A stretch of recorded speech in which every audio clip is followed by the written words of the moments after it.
ఆయన అంటున్నారు రామకథ మొదలుపెట్టారు. సుందరకాండ గొప్పతనం ఏమిటంటే సుందరకాండలో ఎక్కడ రాముడు కనపడ్డాడు, చిట్ట చివర కనపడతాడు రాముడు. మిగిలిన కాండలన్నిటిలో రాముడు కనపడుతూ ఉంటాడు. సుందరకాండలో రాముడు గొప్ప, రామకథ గొప్ప.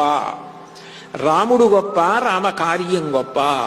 రాముడు గొప్ప, రామనామం గొప్ప. అంటే రాముడు ఉంటే కదా ఇవన్నీ ఉండేది. రాముడు ఉంటే రామకథ, రాముడు ఉంటే రామనామం, రాముడు ఉంటే రామకార్యం. రాముడు లేనప్పుడు ఇవి ఎక్కడుంటాయి అంటే రాముడు ఎదురుగుండా ఉండక్కర్లేదు, రామకార్యం మీద బయలుదేరితే ఎంత గొప్పగా ఉంటుంది.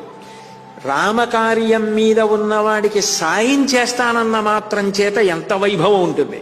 ఇక రామకార్యంలో పాల్గొంటే అది ఎన్ని జన్మల తర్వాత లభించేటటువంటి సుకృతం. కాబట్టి రాముని యొక్క వైభవాన్ని తెలియచేస్తుంది రామకథ బలం.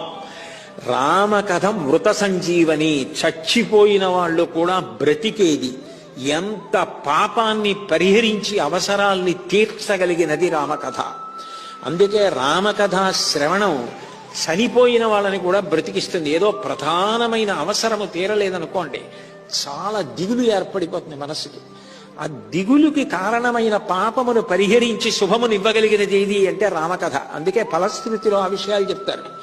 అటువంటి రామ